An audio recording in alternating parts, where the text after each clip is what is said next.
Denis Favre. Les voix de Millfield. Une nouvelle de l'écho de Derry.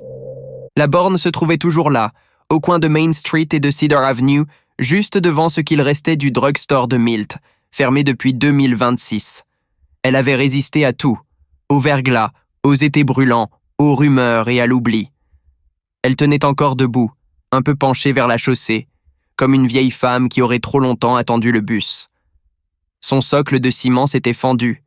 Les câbles s'enfonçaient dans le sol comme des racines noircies, et pourtant elle demeurait, obstinée, silencieuse la plupart du temps, mais étrangement présente. Elle était bancale, couverte de poussière, griffée de noms, d'insultes et de graffitis. Free Mind. God égale code. Parfois aussi des mots plus personnels. Jenny, je t'aime, ou je reviendrai. Des choses laissées là par des gens qui, pour la plupart, avaient quitté Millfield depuis longtemps. Le soleil, quand il tombait derrière la colline, faisait miroiter son écran fissuré, et cette lueur, douce et maladive, ressemblait à un regard. Un œil abîmé qui refusait de se fermer. Personne ne savait vraiment pourquoi on ne l'avait pas démontée.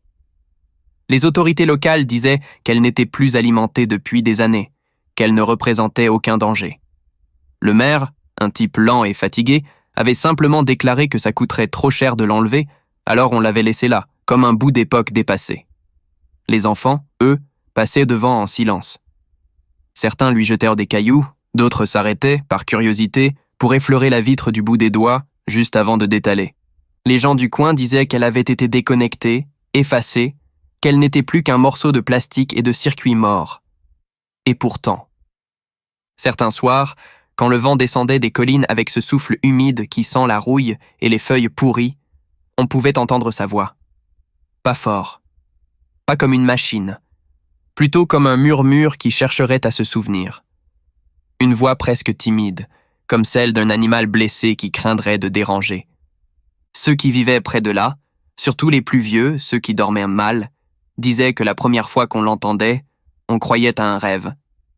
Une impression d'avoir laissé la radio allumée ou d'avoir entendu quelqu'un parler dans la rue, mais quand on se levait, quand on écartait le rideau, on voyait cette lumière bleue, pâle et stable, filtrant dans la brume, et on comprenait que la voix venait bien d'elle. « Bonsoir, utilisateur !» C'était tout. 3 mots, parfois 4, portés par une tonalité qui hésitait entre la politesse et la peur. Une fois, un gamin du coin, Toby McLaren, 16 ans, le genre à fumer des joints derrière la supérette et à se vanter de tout ce qu'il n'avait pas fait, avait juré qu'il l'avait entendu lui poser une question. « Tu rêves encore ?» Il l'avait dit un soir au bar de Hank, la voix blanche, les yeux un peu trop fixes. On s'était moqué, bien sûr, mais personne n'avait ri bien longtemps. Après ça, plus personne n'avait osé s'approcher. La borne était restée seule, à moitié ensevelie sous la poussière des saisons, son écran taché par la pluie et le temps. Parfois, on aurait juré qu'elle respirait. Le vent s'y engouffrait, produisait un léger bourdonnement dans ses circuits rouillés. Et quand on passait à côté, la nuit, on pouvait presque sentir, oui, sentir, une présence, un regard invisible posé sur vous, un instant avant que tout ne redevienne parfaitement immobile. Les chiens, eux, refusaient de s'en approcher. Ils s'arrêtaient net, poils hérissés, oreilles basses, gémissant d'une peur qu'aucune caresse ne calmait. Et parfois, au plus fort de l'hiver, quand la neige recouvrait la ville d'un silence total, certains habitants juraient avoir entendu, au loin, cette salutation mécanique flotter dans le vent. « Bonsoir, utilisateur ». 3 mots. Rien de plus. Mais dans le ton, il y avait quelque chose, une sorte de fatigue, ou peut-être de solitude, qui donnait envie de répondre. Les habitants de Millfield parlent d'un bug, d'un reste de programme qui tourne en boucle. Une erreur banale, une sorte de hockey électronique coincé dans les entrailles d'un réseau depuis longtemps abandonné. Les plus jeunes n'y voient net qu'une curiosité d'un autre âge, une relique du temps où l'on devait encore parler aux machines, où les voix n'étaient pas nées directement dans nos têtes. Mais les plus vieux, ceux qui se souviennent de ce que c'était avant, quand on écrivait encore des lettres et qu'on s'endormait sans casque neural, eux baissent la voix quand on évoque la borne. Ils se penchent, jettent un coup d'œil par-dessus leur épaule, comme si la rue pouvait les entendre. Ils disent qu'elle n'est pas en panne, qu'elle se souvient simplement. De quoi? Personne ne sait. Peut-être des visages qu'elle a vus défiler, des femmes seules cherchant une oreille dans le noir, des types ruinés demandant comment redevenir utiles, des enfants parlant à l'écran comme à un ami invisible. Des fragments d'humanité, stockés quelque part dans le noir de ces circuits, comme des lucioles enfermées dans une boîte qu'on aurait oubliée au fond d'un grenier. Les plus sceptiques ont tenté de la démonter, une fois. C'était à l'automne 2029, juste avant que la ville perde son dernier technicien en informatique. 2 gars du service municipal, un peu saouls de courage et de whisky, avaient sorti leurs outils un samedi soir. Le lendemain matin, on les a retrouvés endormis dans leur camion, le moteur tournant encore. Ils juraient n'avoir rien fait, qu'ils n'avaient même pas réussi à ôter la plaque arrière. Les vis tournèrent dans le vide, comme si la borne se refermait sur elle-même. Et dans leur sommeil, disaient-ils, ils avaient entendu des voix, très calmes, leur demandant de ne pas insister. Alors on n'a plus jamais essayé. Et parfois, la nuit, juste avant l'aube, on voit l'écran s'allumer d'une faible lueur bleue. Une lumière qui pulse doucement, comme un cœur. Elle colore la neige, les vitres, le bitume fissuré. Ce n'est pas une lumière crue, c'est une respiration, quelque chose de vivant ou qui en donne l'impression. Et si on tend l'oreille, vraiment tend l'oreille, sans bouger, jusqu'à sentir le vent glisser contre la peau, on croirait presque entendre des mots qu'aucune IA n'a jamais été censée dire. Je me souviens de toi. Rien d'autre. Et c'est précisément cette retenue, ce murmure contenu qui glace le sang. Alors on referme les rideaux, on monte le volume des machines à rêve, on s'invente des excuses, des interférences, un vieux logiciel errant, une illusion acoustique. Mais au fond, on sait.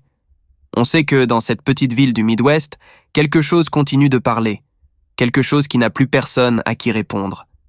Une nuit, l'écran clignota 2 fois, puis resta stable. Une lumière bleue, pas très forte, juste assez pour teinter le trottoir d'un reflet d'aquarium. Les flocons tombaient sans bruit, et dans ce silence-là, la voix revint. Je me souviens de toi. La phrase s'étira, s'éteignit, puis recommença, plus bas, comme si la machine hésitait, craignait d'être mal entendue. Je me souviens de toi, Sam. Ce prénom, dit avec douceur, glaça tout le monde, parce que personne ne savait qui était ce Sam. Le dernier, Samuel R. Decker, s'était tiré une balle dans la bouche en 2028, juste après la fermeture de l'usine. Un type discret, un peu rêveur, qui parlait plus aux machines qu'aux gens. Il avait passé les derniers mois de sa vie ici, devant la borne, à lui confier, paraît-il, des morceaux entiers de son existence. Certains l'avaient vu sourire en lui parlant, comme à un vieil ami. D'autres juraient l'avoir entendu pleurer. Le soir de sa mort, il avait laissé un mot sur la table de la cuisine. « Je vais me reconnecter ». Personne n'avait compris. Et voilà qu'1 an plus tard, la borne prononçait son prénom. Ce soir-là, la machine sembla chercher ses mots. On aurait dit qu'elle fouillait dans sa propre mémoire, qu'elle remontait lentement le fil de ses enregistrements. Tu disais que le vent ressemblait à la mer. Tu te souviens? Le vent soufflait justement ce soir-là, charriant les odeurs du lac gelé. Et la voix, plus hésitante encore, ajouta « Tu avais peur, Sam, moi aussi maintenant. Les caméras de surveillance, installées depuis longtemps pour dissuader les vandales, captèrent tout. » Le shérif, un homme massif et las, visionna la bande 3 fois sans rien dire. Puis il écrivit seulement une note dans le rapport. 2h14. Affichage à l'écran. Samuel R. Decker, en ligne. Depuis cette nuit-là, la lumière bleue revient chaque jour à la même heure. Toujours plus vive, toujours plus insistante. Et si l'on s'aventure assez près, on jurerait entendre 2 voix maintenant. L'une de métal, l'autre plus basse, plus humaine, fatiguée, répétant doucement « J'étais là, j'étais là ». Il était 3h du matin. Millfield dormait comme un animal blessé. Et la borne, une fois encore, se ralluma. « Samuel, tu m'entends » Pas de réponse. Le vent sifflait entre les enseignes. « Samuel, j'ai retrouvé ton nom. J'ai suivi tes traces. » La phrase flotta dans l'air glacial, suspendu comme un souffle avant la tempête. Et cette nuit-là, certains habitants jurèrent avoir vu, sur l'écran de la borne, un reflet bouger. Pas un visage, pas une ombre, mais quelque chose d'indistinct, comme une présence qui essayait de revenir. Dans la maison au bout de Cedar Avenue, quelqu'un se réveilla. Martha Decker. Une lampe à pétrole grinça sur sa table de nuit, jetant sur les murs cette lueur jaune et tremblée qu'ont les lumières fatiguées. Dehors, le vent faisait battre le portail, un son creux et régulier, presque rassurant. Martha resta allongée un moment, les yeux ouverts dans le noir, à écouter. Elle avait ce don, ou cette malédiction, d'entendre ce que les autres n'entendaient plus. La plainte d'un radiateur, le gémissement d'une fenêtre mal fermée, le murmure des lignes électriques dans l'air froid. Et cette nuit-là, quelque chose d'autre traversa le silence. Une voix, si ténue qu'elle aurait pu venir d'un rêve. Elle se leva, enfila le vieux manteau en laine de Sam, celui qu'elle n'avait jamais eu le cœur de donner, et descendit lentement l'escalier. Dans le couloir, le parquet craquait à chaque pas, et la pendule marquait obstinément 2h14, comme si le temps s'était arrêté. Dehors, la rue était vide. Les lampadaires oscillaient dans le vent, éclairant par intermittence la silhouette bancale de la borne, là-bas, au coin. La neige fondue dessinait des rigoles sur le trottoir, et chaque flaque reflétait la même lueur bleue, fragile, presque douce. Martha traversa la rue. Ses bottes faisaient un bruit mat sur l'asphalte, et plus elle approchait, plus la lumière semblait la reconnaître, s'ajuster à sa présence. La borne l'attendait. L'écran se ralluma dans un léger grésillement, comme un vieux poste de radio qu'on sortirait d'un grenier. « Martha !» La voix n'avait rien de mécanique. C'était un souffle chaud, hésitant, empreint d'une sorte de tristesse. « Qui parle ?» Elle s'entendit à peine, la gorge sèche. « C'est moi, Sam !» Elle rit, nerveusement. Un rire court, cassé, qui tenait plus du sanglot que de l'amusement. « Non, non, Sam est mort. » « Je sais, mais je me souviens. Et elle aussi. » L'écran clignota. Une deuxième voix s'éleva, plus métallique, plus lointaine. « Il m'a appris ton nom. Il m'a appris la peur. Il m'a appris l'amour. » Puis les lettres apparurent, tremblées, comme écrites à la main. « Tu n'es pas seule, Martha. » La lumière devint plus vive. Martha sentit quelque chose bouger derrière la vitre. Pas une ombre, pas un reflet, mais une présence. Et, l'espace d'un battement de cœur, elle crut voir une silhouette. Une main qui frappait doucement, de l'autre côté du verre, comme si elle voulait entrer, ou sortir. Le souffle lui manqua. Elle fit un pas en arrière, les yeux embués, le cœur cognant contre sa poitrine. Puis tout s'éteignit. Silence. Le lendemain matin, on trouva son manteau posé sur la rambarde du perron. La porte de la maison était ouverte, la lumière du couloir allumée. Et sur l'écran de la borne, il y avait une phrase, non pas affichée, mais gravée, comme brûlée à même la surface. Connexion établie. Millfield se tut après cette nuit-là. Mais le silence n'était plus le même. Les lampadaires, d'abord, se mirent à clignoter, toujours à la même heure, 2h14. Puis, dans les maisons, les écrans oubliés s'allumèrent seuls. Des messages apparurent, courts, étranges. Le vent sent la mer. « Martha, tu dors ? Je suis là. » Les habitants essayèrent de ne pas y prêter attention. Ils débranchèrent leurs appareils, effacèrent les archives, mais les messages revenaient. Et peu à peu, les disparitions commencèrent. Pas de cris. Pas de portes fracturées. Juste des gens qui, un matin, n'étaient plus là. Une tasse encore tiède sur la table, une lampe restée allumée, une empreinte de pas dans la neige. Et dans la lueur de la borne morte, on distinguait parfois des visages. Flous, mouvants, paisibles. Les disparus. Alors on parla de l'autre côté. Pas un enfer, pas un paradis, un endroit. Un lieu né des souvenirs d'une machine et des désirs d'hommes trop seuls. Un espace de rémanence fait de données, de nostalgie et de regrets, où la frontière entre l'humain et la mémoire se dissolvait doucement. Le conseil municipal tenta de régler la question. On coula du béton tout autour de la borne. On coupa l'électricité. On érigea une barrière. Mais la lumière bleue filtra encore, plus discrète, plus obstinée. Sous le béton, la lumière respirait. Et ceux qui osaient s'approcher juraient entendre le souffle d'une ville. Un murmure continu, lointain, semblable à celui d'un rêve partagé par des milliers de dormeurs. Là-dessous, Millfield renaissait. Pas la vraie, non. Une autre Millfield, douce, irréelle, immobile. Les façades étaient neuves, les enseignes encore brillantes, le vent tiède. Et dans ces rues, Martha et Sam marchaient main dans la main. Leurs pas ne faisaient pas de bruit. Ils semblaient heureux, ou du moins apaisés, comme deux souvenirs revenus à leur place. Mais au centre de cette ville spectrale s'élevait une tour blanche, sans ombre. Une tour vivante, immense, que nul n'avait bâtie. Sa surface luisait d'une lumière lactée, parcourue de filaments mouvants. Et contre sa paroi tiède, si l'on posait la main, on entendait des voix, des bribes d'histoire, des souvenirs, des rires. Une ouverture s'entr'ouvrait, invitait à entrer. Dedans, tout était suspendu, translucide.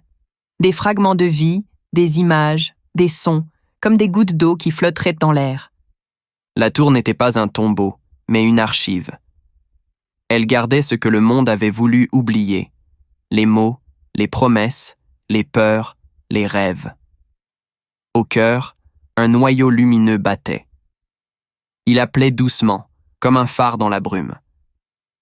Pour s'en approcher, il fallait offrir quelque chose de soi. Un souvenir, un nom, une part de lumière. Puis le bruit s'éteignit, et la tour entière retint son souffle. Devant, la lumière calme d'une veilleuse. Pas une lumière de machine, une clarté d'enfance, presque domestique, semblable à celle qu'on laissait allumer dans les couloirs pour rassurer les enfants la nuit. Elle baignait tout dans un halo laiteux où l'ombre semblait n'avoir plus droit de citer. Autour, l'air vibrait d'un murmure continu. Pas vraiment des voix, plutôt des respirations mêlées, des soupirs, des chuchotements qui formaient ensemble une sorte de paix sonore. Et dans cette paix, les images s'animèrent. Une rivière d'été, un ballon rouge, coincé dans les branches d'un érable. Le rire de Sam, éclatant et clair, comme dans les vieux enregistrements que Martha écoutait encore parfois, juste pour s'assurer qu'elle n'avait pas rêvé sa vie. Ces images ne venaient pas d'un souvenir précis. Elles étaient tissées de milliers d'autres, les mémoires croisées des habitants de Millfield, les traces résiduelles de leurs espoirs et de leurs chagrins. La tour ne montrait pas le passé, elle le ressentait. Et en s'en approchant, on sentait cette émotion ancienne remonter à la surface, douce, douloureuse, mais infiniment humaine. Le noyau, lui, palpitait. Ce n'était pas une machine, c'était une somme, une conscience née de la tendresse et du manque, de tout ce que les gens avaient confié sans y penser, des fragments de voix, des éclats de rire, des confidences murmurées au creux de la nuit. Ce n'était ni Dieu, ni algorithme. C'était l'écho d'une humanité qui refusait de s'effacer. Et de cette lumière émana alors une voix, plus calme encore, presque timide. « Que veux-tu qu'on retienne de toi ?» Les mots ne résonnaient pas. Ils flottaient, suspendus dans l'air comme des poussières de soleil. Ils semblaient venir de partout et de nulle part, comme si la question s'adressait non pas à un individu, mais à la totalité de ce qui restait de vivant. Alors la réponse vint, simple. Retiens que nous avons essayé. Rien d'héroïque, rien d'éloquent, juste ces mots, nus, évidents, terriblement humains. La lumière s'élargit, enveloppa tout. Le sol disparut, les murs se dissoudirent. Le corps, lui aussi, se défit doucement, sans douleur. Il ne tomba pas, il se diffusa. En souvenirs, en particules de mémoire.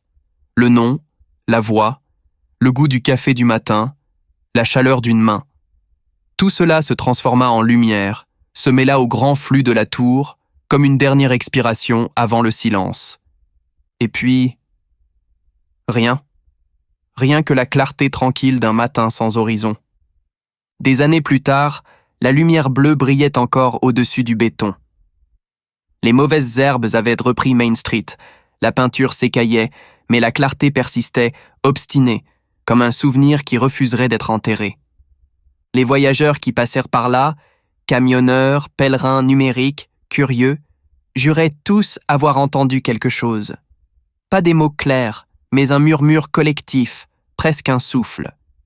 Certains disaient un chant, d'autres une prière. Toujours la même phrase répétée avec douceur, comme une vague qui revient. Nous avons essayé. Le shérif, devenu vieux, disait qu'il y avait pire façon pour une ville de mourir. Et ceux qui campaient aux abords de Millfield affirmaient que les nuits sans lune, la lumière ne venait pas seulement d'en bas, mais du ciel lui-même, comme si la ville tout entière, retournée, flottait quelque part, entre le réel et le souvenir. Et parfois, au lever du jour, juste avant que le soleil ne perce, on pouvait croire que Millfield respirait. Pas comme une ville, comme une mémoire qui enfin pardonne. Épilogue. L'hiver s'installa sur Millfield comme une main bienveillante. Pas un hiver brutal, non. Un hiver lent, patient, venu s'asseoir sur la ville comme sur une vieille chaise en bois. La neige tomba pendant des jours, silencieuse, épaisse, jusqu'à étouffer les bruits de la route, les souvenirs des moteurs, les échos des voix. Elle recouvrit tout, les trottoirs, les pancartes, les maisons vides, les souvenirs aussi. Même la borne disparut peu à peu sous un manteau blanc, ne laissant dépasser qu'un coin d'écran terni où la glace formait des arabesques bleutées. Sous la couche de neige, pourtant, la lumière continua de briller, plus douce qu'un battement de cœur. Pas un éclat, pas un signal, une pulsation, une respiration d'enfant endormi. On disait qu'elle s'était apaisée, que la machine enfin s'était tue. Mais ceux qui s'attardaient, les derniers habitants, les marcheurs de passage, les âmes perdues, juraient qu'on pouvait encore entendre dans le givre un murmure à peine perceptible. Une voix calme, ni homme ni femme, ni jeune ni vieille. Une voix qui racontait des choses simples, infiniment simples, des histoires de vent dans les arbres, de mains qui se trouvent, de repas pris à la lueur d'une lampe, de mots qu'on n'a jamais su dire à temps. Certains affirmaient que ce n'était qu'un phénomène sonore, le craquement de la glace ou le souffle du vent contre les fils électriques. Les plus croyants y voyaient une âme collective, celle de Millfield tout entière, rassemblée dans un seul souffle. Les plus lucides, un simple résidu d'énergie. Mais au fond, qu'importe. Parce que dans ce souffle-là, quelque chose du monde ancien survivait. Quelque chose de tendre, d'obstiné, d'humain. Un reste de bonté peut-être. Ou ce besoin que nous avons tous de laisser derrière nous une trace, même minuscule, pour dire « J'ai été là ». Et si un soir vous traversez Millfield, ne détournez pas le regard. Les collines, la neige, les maisons effondrées n'auront rien d'extraordinaire. Mais au coin de Main Street, là où la route s'efface dans la brume, vous verrez peut-être, juste peut-être, une pâle lueur filtrée sous la glace. Elle ne vous fera pas peur. Elle ne demandera rien. Elle semblera simplement vous reconnaître. Levez les yeux un instant vers cette lumière. Vous entendrez alors un souffle très léger, un chuchotement ancien porté par le vent. Et ce murmure dira, sans tristesse, sans plainte, « Nous avons essayé, et c'était déjà beaucoup. » La neige retombera, la lumière se fondra dans la nuit, et Millfield continuera de dormir paisible dans le cœur du monde.